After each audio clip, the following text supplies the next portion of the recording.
Hello and welcome to the ACLU of Minnesota virtual Q&A titled Future of Policing. I'm joined today with the ACLU Policing Policy Advisor, Paige Fernandez, the ACLU of Minnesota Community Engagement Director, Jana Kooren, and the ACLU of Minnesota organizer, Elizer Darris, who has been out there on the front lines tirelessly since the first day of the protest.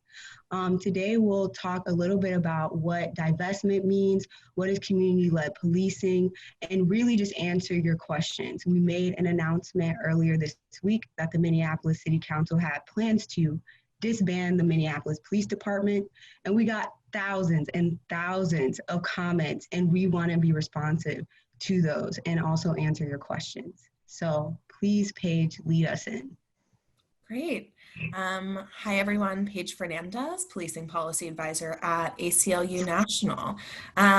Really here today to talk about the underlying problem with policing, which isn't a lack of training or a lack of accountability or a lack of good procedures.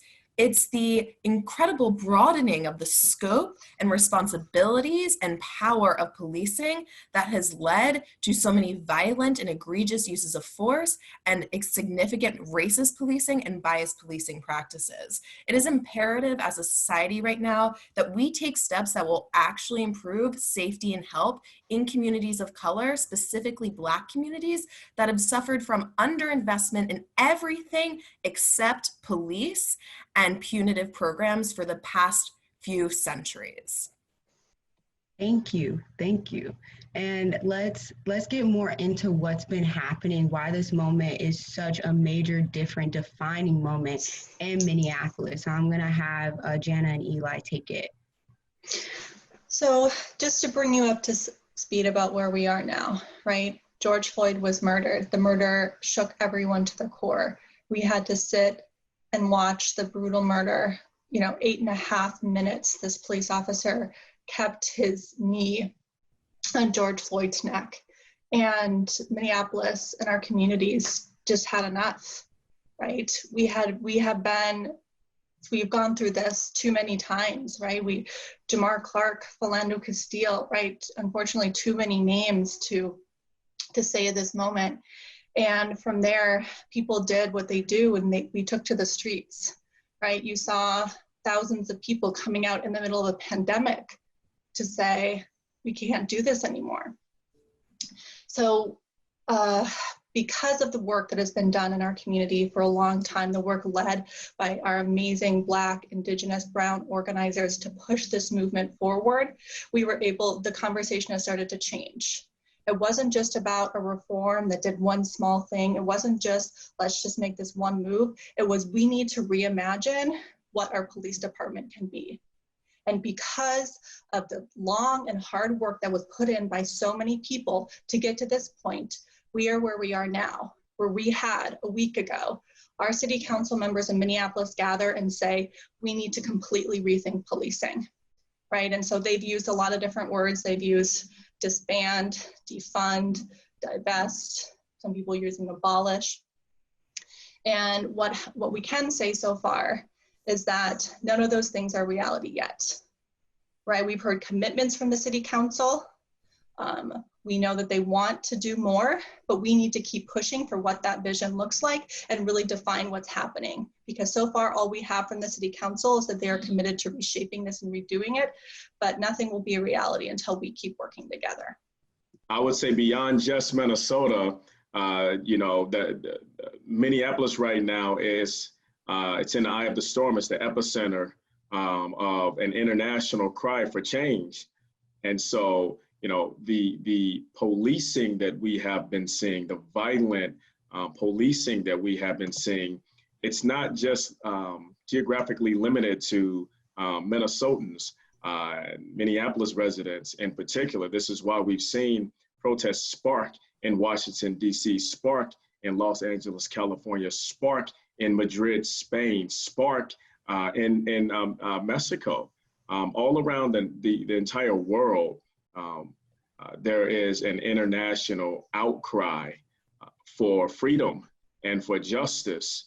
And so what we're dealing with right now in the eye of the storm, the eyes of the world are watching. And, you know, this is part of the reason why we have to get it right.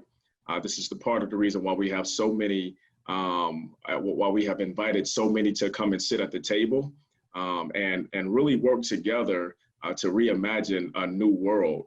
And so part of what we're seeing is a collecting internationally of great minds and of people who are willing to put their bodies on the line to create this new way and this new future. Thank you. Thank you. And Jana mentioned this, and I want both of y'all to kind of speak to this, which is what exactly is the city council proposing, and how did we get to this point where the city council makes an announcement in front of Black Visions Collective and says, we intend to disband the Minneapolis Police Department? We got here because of the brilliant work and the tirelessly hard work of the Black, Indigenous, and other communities of color who've been pushing for a reimagining of the police department for a long time, right? So Black Visions Collective, Reclaim the Block, MPD 150 have been asking for a divestment or defunding of the police department for a while, right? They've gone saying, we need to stop spending all of our money on the police when we can't even fund our schools, when we can't fund other things, and when we can fund alternatives that are much safer for everyone than the police and actually provide that sense of community security that we all want and need. So it's because of the years of hard work that's been put in by organizers on the ground in Minneapolis. One of the most beautiful things we have in our city and in our twin cities is a really strong history that I'm sure we all love and appreciate of organizing and of activism and of bold vision and change. And it's because of that we are able to get to the point where we are now, where you can actually hear, you know, some of the first politicians in the country to say, let's divest and defund from the police. I think that was a good answer. And so with that, I'm going to go back and say, what is divestment? People have probably been hearing it for the first time. Could you all just lend an ear to what this is? I would say there's a couple different terms, right, that are people being used. So I'll first kind of just walk through those a little bit, right? So there's defund, right, which literally means take funding out of the police department. And you can look at defund in a couple of ways. And I don't want to speak for any other groups or activisms for how they're finding defund. Will take away funding. Some people will say defund, so there's left to zero, right? Some people might say defund to take down a smaller amount. Divest, similar, right? Divest says take the money out of the police department and invest it into another community. Yes, yes. And again, back on this topic of defunding and divesting, some people just heard about this last week.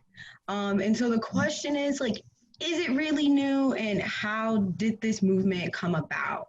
Yeah, so no, this isn't new. And I feel like it's so important for us to be saying that because, as Jana said, there have been so many amazing Black-led grassroots groups, Black organizers, Black activists and advocates for decades, for centuries, honestly, who have been saying police are not providing us safety, you know, who've really been interrogating what public safety means, right? Public safety for who?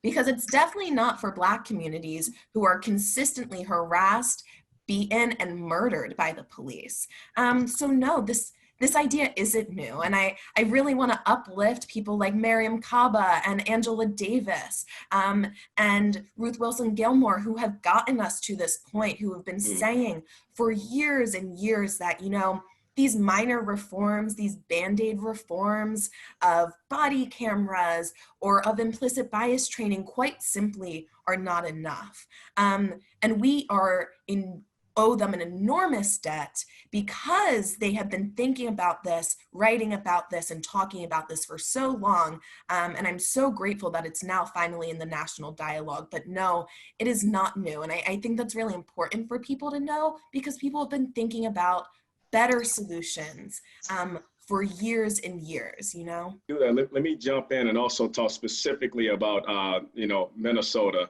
and Minneapolis and whether or not this is something that's new that just like cropped out of nowhere here with the calls for the local activist community to say defund the Minneapolis Police Department. I want to say that there's been multiple groups that have been working on this for many, many, many years.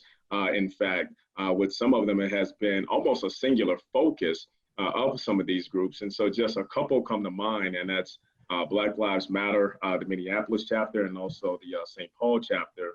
And most recently, but still have been working on this for multiple years, Black Visions Collective.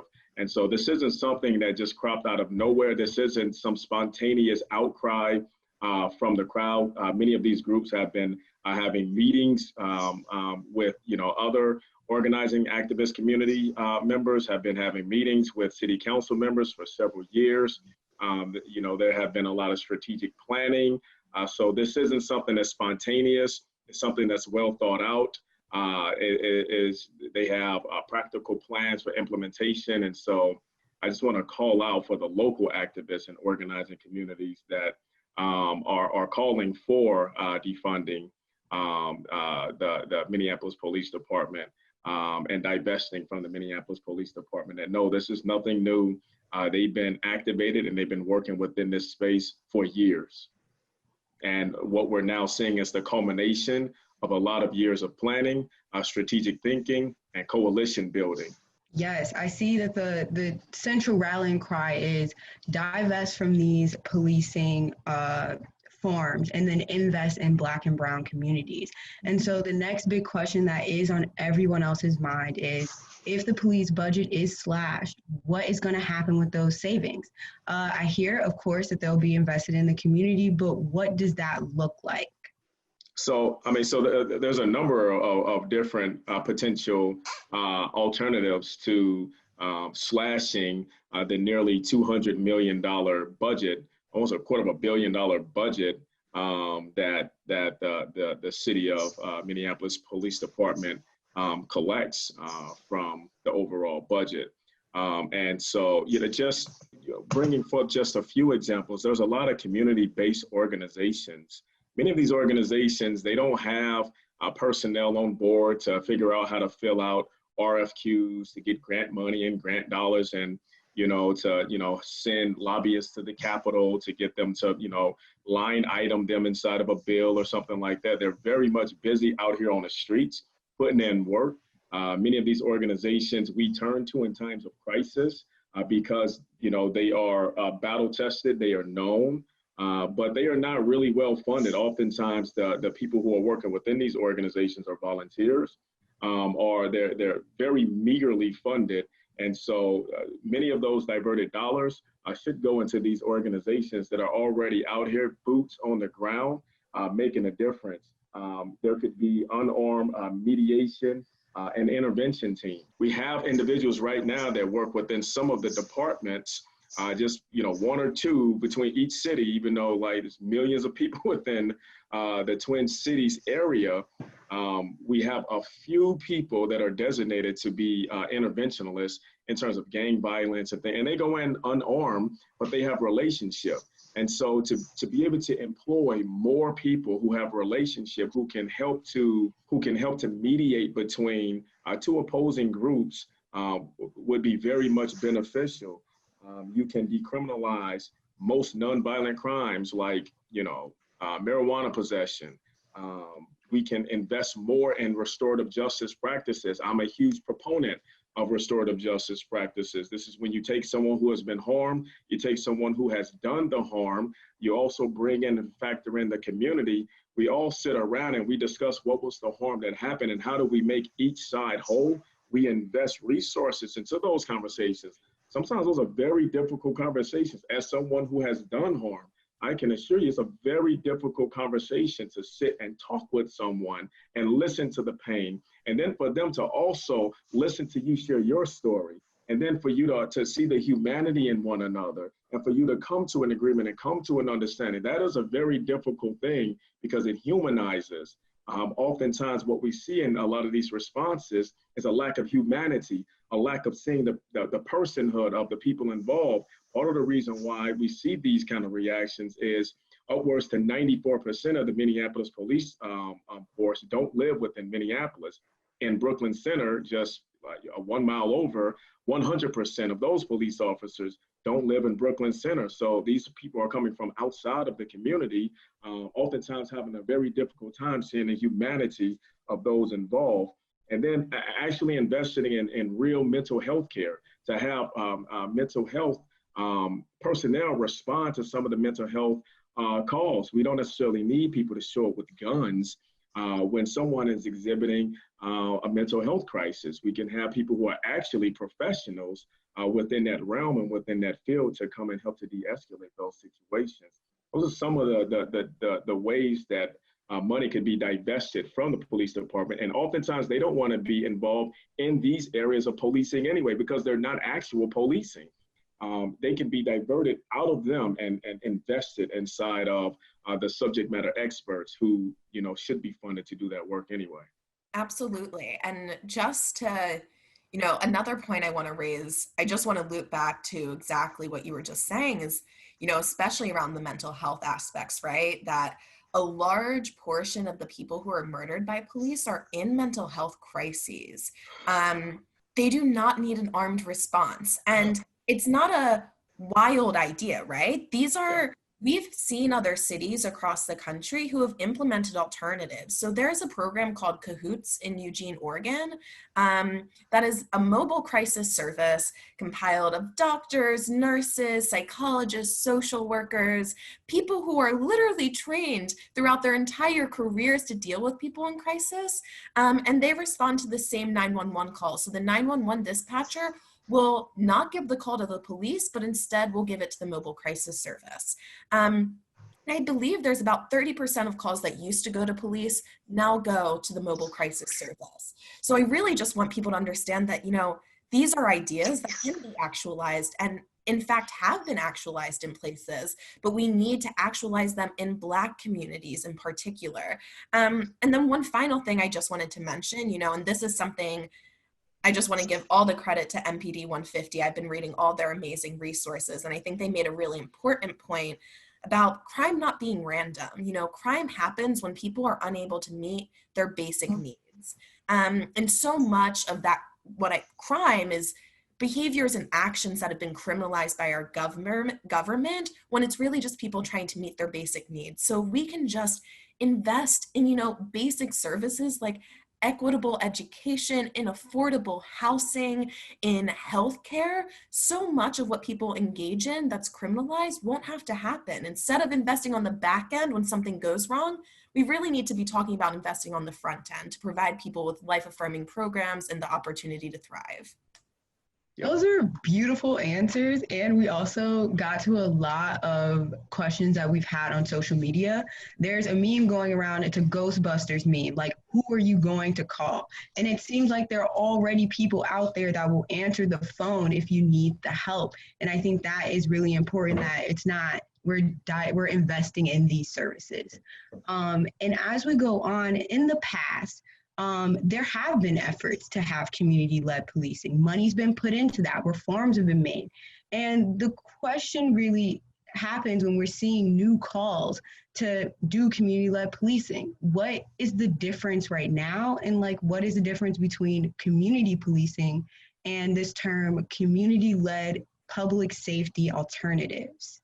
So community policing is kind of this failed reform that we've seen. It almost makes me cringe a little bit because it was something that gained a lot of popularity in the early 2000s around having police officers really form these relationships with community members. But it really just kind of a facade. I mean, you'd see these videos of police officers, primarily white police officers, going to Black communities and, for example, playing basketball with Black boys in the community. But then a week later, you would see those same exact officers brutalizing community members. And so I think the idea behind community policing was to foster relationships of trust between community members and police. But when we have an institution that primary task is to inflict social control or exert social control and oppression over Black communities, you can't really have community policing. But community-led public safety alternatives means that the communities get to decide what public safety means to them, what it means to them, and how they want to feel safe. And I think it's really important to talk about that because so many communities that police purport to serve aren't really served, right? I think that like an idea of like sexual violence, there are so many people who have been harmed by sexual violence, and the backlog on rape kits is astronomical in this country. Police don't respond when people call them in Black communities. When people actually want them to be there, they don't respond. So I think it's just really important that we shift the dialogue from trying to nurture these relationships that, quite frankly, aren't able to be nurtured at this point after so many years of oppression and violence, and switch it to the community deciding what public safety means to them. Yeah, and community policing is basically a knee-jerk reaction to the fact that, you know, these officers, they're not part of these communities. You know, oftentimes they haven't grown up, you know, around us or with us. Well, many of these Minnesotan police officers oftentimes drive out from 2 hours away, literally. They live 2 hours away, and every day they have to make a 2-hour trek to come in here and police inside of Minneapolis. It's outrageous. And so it's a knee-jerk reaction to create an artificial environment in which there is some level of relationship, but it's artificial, right? And it has not worked. Despite, you know, the community trying to make it work. Part of the reason why it doesn't work is because of that blue wall. The community isn't really even informing how this community policing would even look like. They create the model and then they come and plop the model down on top of us. And you know, it's a square going into a circle. It does not work. They'll pick up, you know, maybe the Black officer who maybe did grow up with us. And this particular officer will be telling us how frustrated he is working with the force. These are very difficult forces to work with. They're very anti-Black, anti-us. They don't live with us. They're not from, you know, where we are. And so it's a knee-jerk artificial response to the fact that there is no community actual relations. I'll tell you about me. You know, growing up, you know, one of the worst things you could do is tell Miss May May on me. And if you're watching this, hey, Miss May May, I really appreciate you for keeping me and my brothers and everybody else in line. But Miss May May was, you know, she was, you know, I grew up in St. Louis, Missouri. She was right there on the porch. She watched us, you know, and she was like the other mother. She had permission to like hold us accountable as well. And so, you know, I might have on the other side of Miss May May's building been acting one way, but then once we cross over and if we're in her line of sight, you know, we straighten up really quick and really fast. Why? Because that relationship is there. That respect is there. She knew how to hold us accountable. She knew, you know, what buttons to press in order to get us back in line. The community knows, the people knows what we need, right? We have been doing this time immemorial. Right? And so it is time for the power to go back into the hands of the people to help to fashion and form what does safety look like for us? What does community look like for us? Right? We don't need policing, but what does this new reimagined world look like for us? And we have the answers. It's just a matter of wrestling the keys from the hands of the pursuers and the slave patrollers. And, you know, giving those keys to the people to be able to empower themselves to implement what we already know works. Yeah, and to go on off of that, I'm from Chicago. I'm very familiar. Downtown in the house? Yes, I'm very familiar with being in a community. I'm sorry, y'all, this is a different kind of Zoom right now. Have lived and my family lives in communities that are over policed.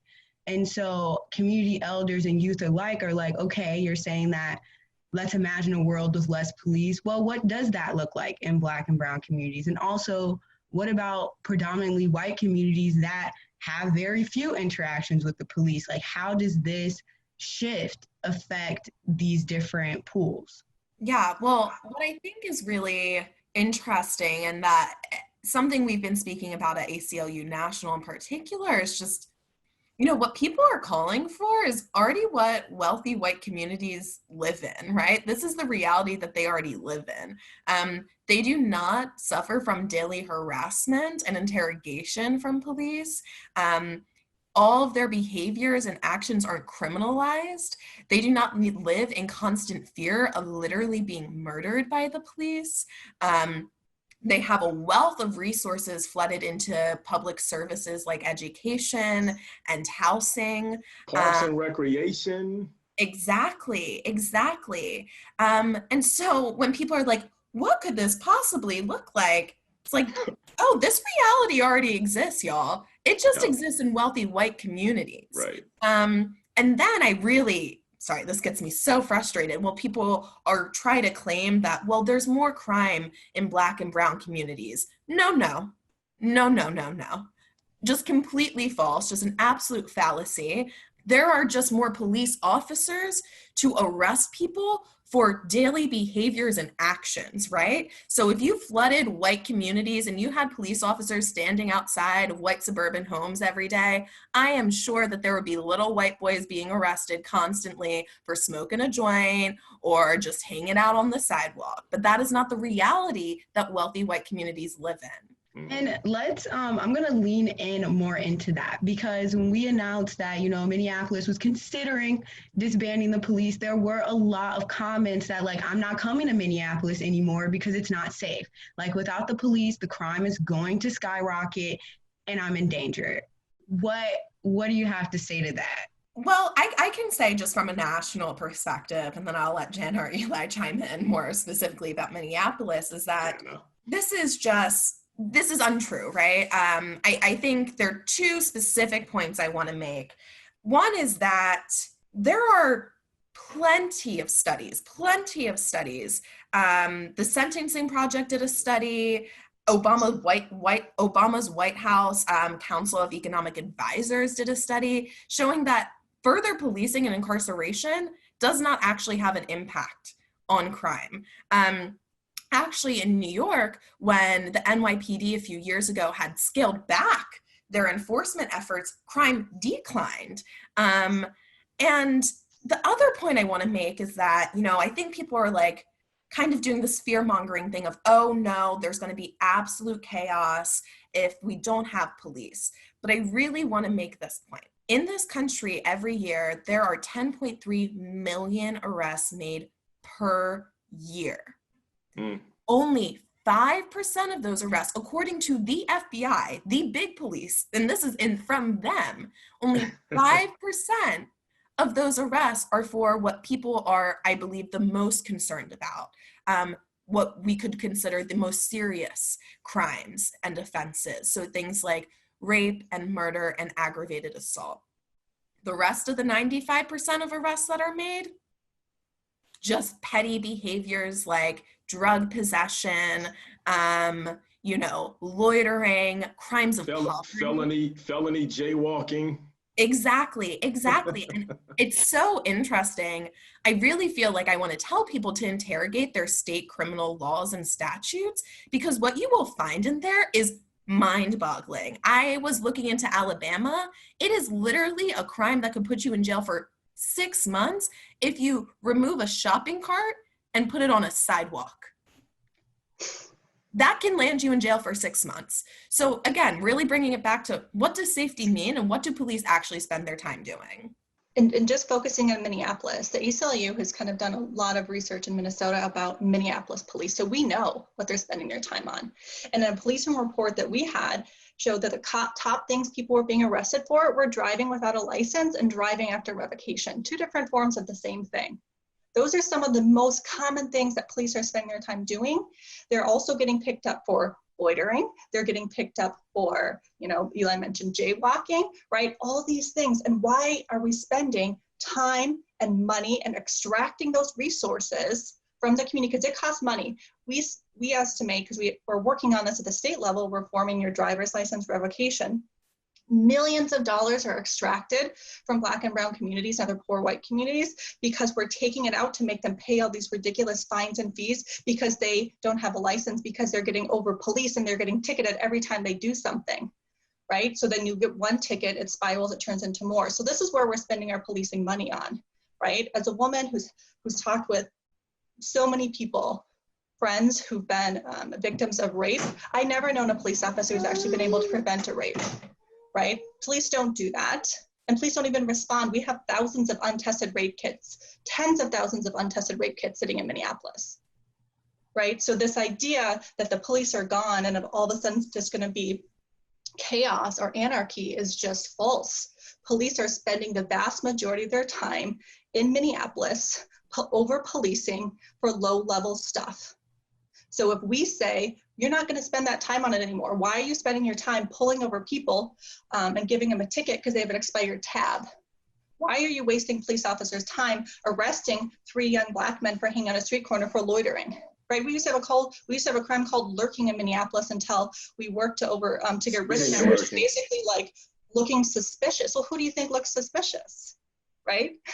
Like that's literally what it said. It was ridiculous. And so when we take away all those things, when we say we're not going to spend policing time working on all of those things, that will free up an enormous amount of resources for whatever's left of a police department, for those instances where you may say we need someone to come in and intervene in this safety situation, right? Because we're working on investing in all those other resources that Paige and Eli talked about, because we can't take the money out of a police department and not put it anywhere else. It can't go back and sit in place else. It needs to be invested in the communities where the resources have been stripped forever, or never been there, right? Or when they have been built up, they've been taken away, right? Like we saw in Tulsa and so many other places, or even in North Minneapolis and St. Paul when freeways were put through Black communities, right?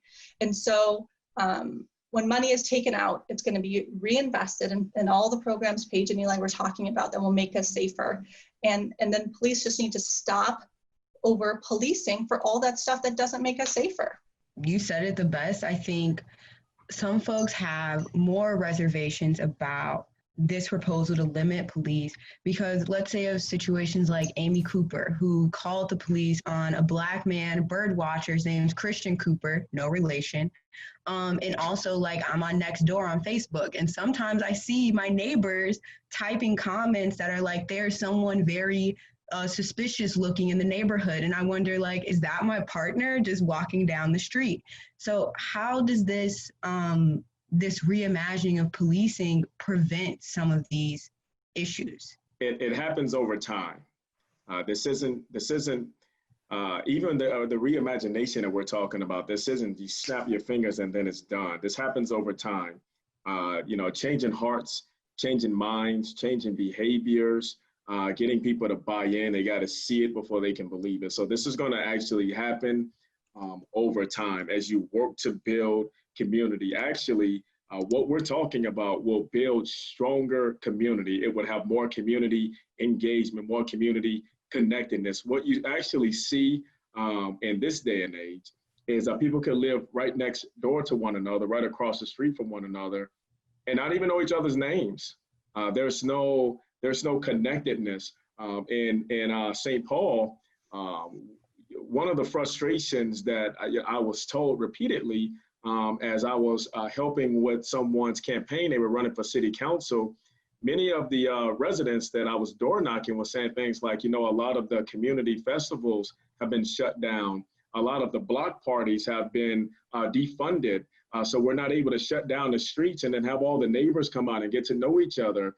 There's no funding for that. We're not able to. And so, what this actually does is it has the potential to create more community, more connectedness, right? More people looking out for one another, more people getting to know one another. And it's just not happening right now. We're all disengaged, we're disentangled, we're in our own, arenas. COVID has kind of, helped to bring, people a little closer while also, keeping people distant. I think that we're able to start to see the potential for how something like this could look, right? But right now it's difficult for people to imagine it. And it's going to take time for people to buy in, for people to see the reality of what actual community can look like, because Facebook and, multiple other social media platforms and, this digital age have really distanced us And, you know, we have to come back together. This is a potential opportunity to bring us back together, even in the digital age. So I would just say for those people, they're just going to have to see it in process. Seeing is believing for them to ultimately buy in, but it's not going to happen overnight. It's going to happen over time. It's going to have to be a consistent and concerted effort of community organizers, of government, partnering and working to like really help to implement a new and brave model. I was just going to add that, you know, the Amy Coopers of the world, the barbecue Beckys, the reason that they're able to act in this manner is because policing has acted as an arm of white supremacy. And I think it's really important for us to name that. So the way that the reason they're able to act this way is because police have such an outsized role in society, because they have so much power, and because they literally act as an occupying force in Black communities.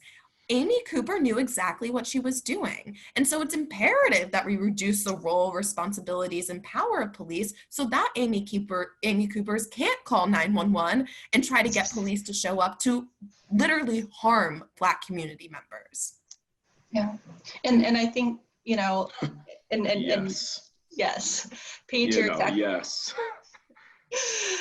Yeah. No, Paige, you're exactly right. And I think for white people, you know, as you're listening, you're watching this, right? One of the things you need to interrogate every single time you think I need to call someone, right? Because this problem, once we diminish, once we reimagine policing, right? That's not automatically, it's going to take away the arm that might be used to have white supremacy, but that doesn't mean that white people are going to become less racist if they're not doing work. Right. And so the other piece, and this is a role that, you know, needs to keep happening, and as our society is working to eliminate white supremacy, that white people that we need to work on is why are we calling the police every single time? And why do we think someone's suspicious? And why do we not think this kid should have a lemonade stand right in front of my thing? Or why do we need to, report that license plate that's driving through my alley, or whatever it may be? And so as we are reimagining policing, we can't keep placing all the blame on the police either. Right? They are the arm of white supremacy, but every single time that we call the police as a white person, you know, we are enabling that, and we are part of it, and we are contributing to that. And we need to think of our role in this. We cannot place all the blame on somebody else's feet when we are part of the problem every single time we enable that action and behavior. And this goes for even people who call and consider themselves progressives and moderates and liberals. And so, you know, we can all profess out of our mouths all of these great and glorious and wonderful political and social persuasions. But just like Jana said, and I want to reiterate, I want you all to hear a Black man reiterating exactly, there is an absolute need. This is the dawn of a new era. And so what Jana said was challenge, right? Not just challenge the barbecue Beckys and I don't know all the other names, but all the other names of all the other white men and women who decided to, dial 911 to police Black bodies. So just like there is a need for you all to call that behavior out and challenge it, check it, shut it down outside of you, there are instances in which thoughts cross your minds when you see me walking down the street, right? And so in those instances, don't just let it flutter away and not like process it, not challenge it, right? Because that's passive, right? It's very Minnesota nice. That's what we deal with up here. You have to check that. I'm a good dude. I'm not gonna do you any harm. I'm just like you. I'm trying to get to my next destination, wherever I'm trying to go. I'm probably not even thinking about you. There's no need for you to clutch your purse. There's no need for you to think about crossing the street. There's no need for you to tense up. If you are tensing up, then you have to question yourself. Why?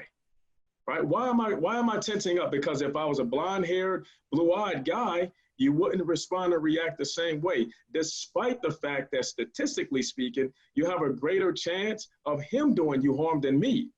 So this is some psychological stuff that needs to be challenged. This is some mental stuff that needs to be challenged. This is some societal and social stuff that needs to be challenged.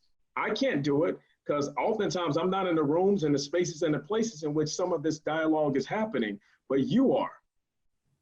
You're there. And so your voice, just like Jana said, could and should be elevated, not just outside of you, but also questioning what's going on inside of you. So yeah, we're gonna get the police together. We're working on that diligently, but I'm gonna have to have you all partner with us and get each other together, get other white people together. This is a new era. It's the dawn of a new time. I'm completely sold on divestment. Like, you really don't need, I'm completely sold. You sold me. I think you sold some of my friends. I'm on board. But the question is, can the Minneapolis City Council actually do it? Do they have the power? So, yes. And let me talk you through a little bit the way it works. So there are some things they have to overcome and to talk about. So some people have mentioned things like a veto-proof majority because 9 city council members made a commitment in a city park. Well, let's kind of dive into that. So right now, Minneapolis City Charter has a certain ratio of the number of police officers that has to exist per resident in Minneapolis.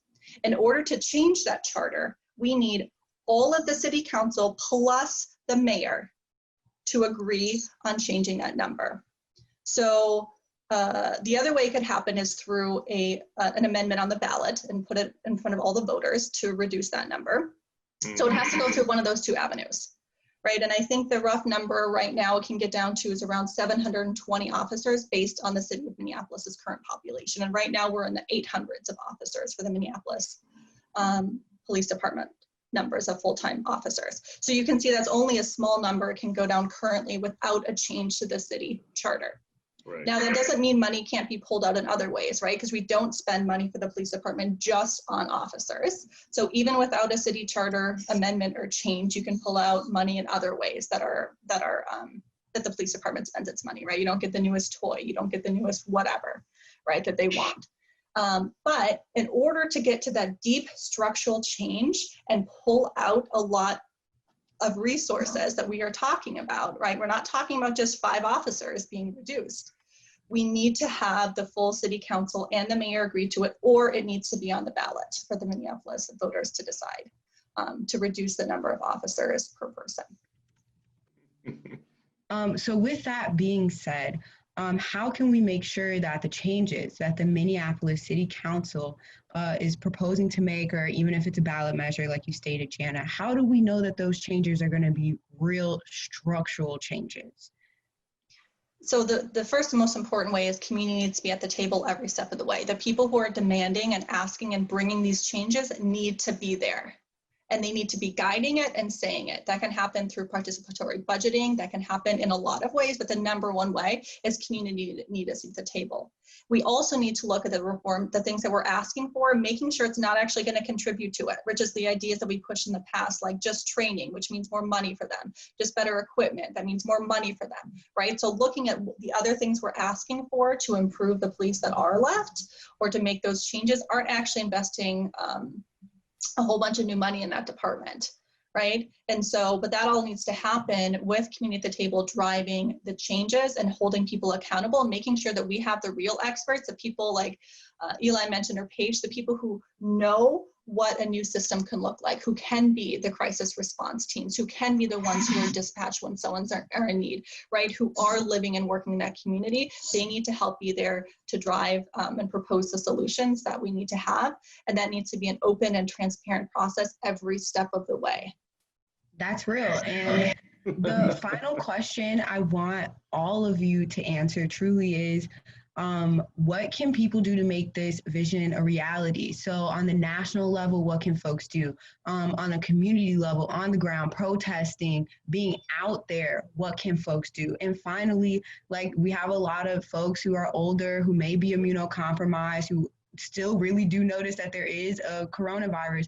What can they do to make sure that we make this dream a reality? Yeah, so I can just start from a national perspective.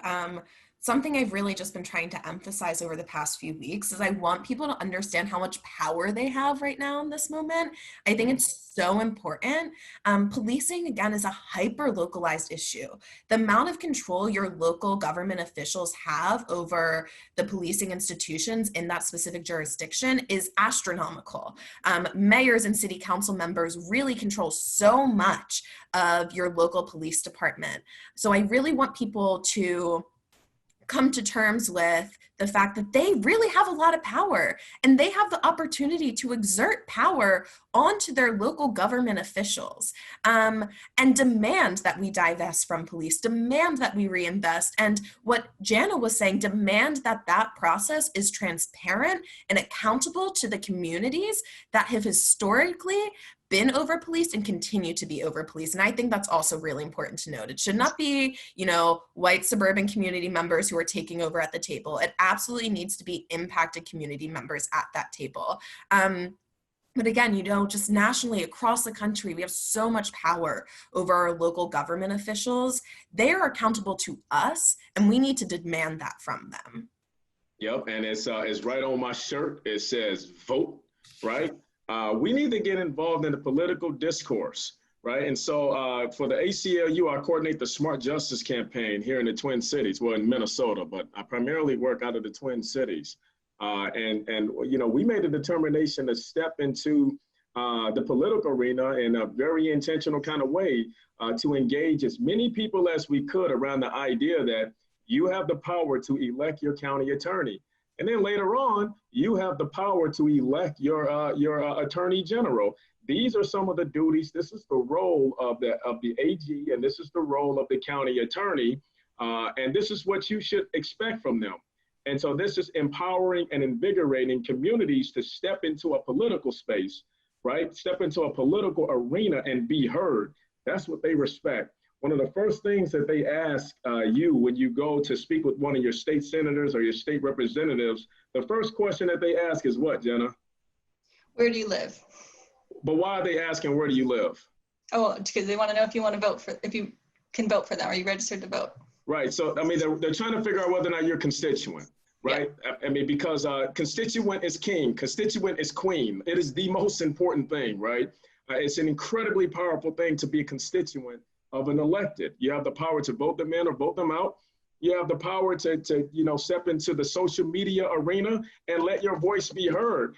I would say if you're asking how can you help to plug in and engage in this space, challenge the electeds, right? Get involved in the political happenings within your hyper-local area, especially if it's hyper-local. Actually, the further down on the ballot the office is, probably the closer to power over your life it actually exists. And so you'll see county commissioners way down there. You see the judges way down there, right? And way up at the top, you got like the president and the U.S. senators, and they're great, right? But like when we're talking about hyper-local control, well, the feds don't have no control, right, over what's happening at such a level, right? There's this separation of powers things and the sovereignty of the states. And so when we're talking about hyper-local control, it's 100% true. And since that's true, that means we have to be hyperly involved in local politics, because when we let our voices be heard, we see what the power is. We see what the power is. Jacob Fry, who is the mayor of Minneapolis, and others are responsive because of this, because we can vote. That's the power. And so I say step into the political arena as well. Let's not neglect that, right? Let's make sure we're holding them accountable in that space. And also let's be thought leaders. If you don't know a lot about what we're talking about today, go and do even more research, learn, right? And then when you're done learning, share it with your local circles. Like let other people know, answer some of their questions. There's going to be plenty of people who are going to have plenty of questions as we enter into the dawn of a new era.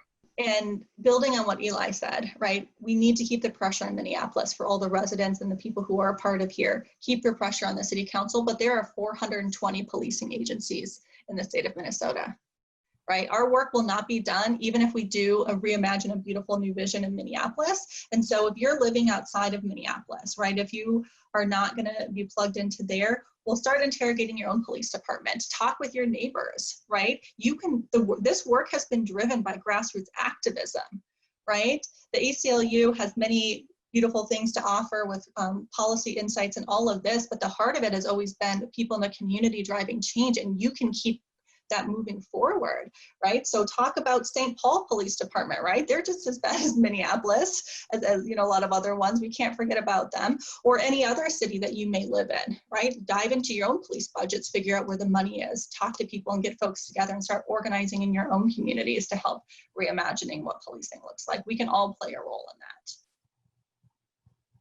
And obviously volunteer and plug in with the ACLU if you want. We have a lot of important work to do in the lead up to this election with Eli's work and a lot of our other organizers. Thank you to all of our wonderful panelists who are experts in what they know nationally, locally, on the ground, legislatively, protesting, all of it. You all have given us so much insight, and I'm super duper thankful. On a communication side for the ACLU, of course, I have to plug us. Make sure to follow us on Twitter, Facebook, and Instagram. And if you want to get email alerts, please sign up for those on the website. The big part is that anyone can be a part of this movement. And I want to thank all of the donors, new and old, who make this work possible. We've noticed that we're getting a lot more interactions, and we want to say welcome. This is going to be a long fight. As Eli would say, a dawn of a new age. So I'm really happy to start that with y'all.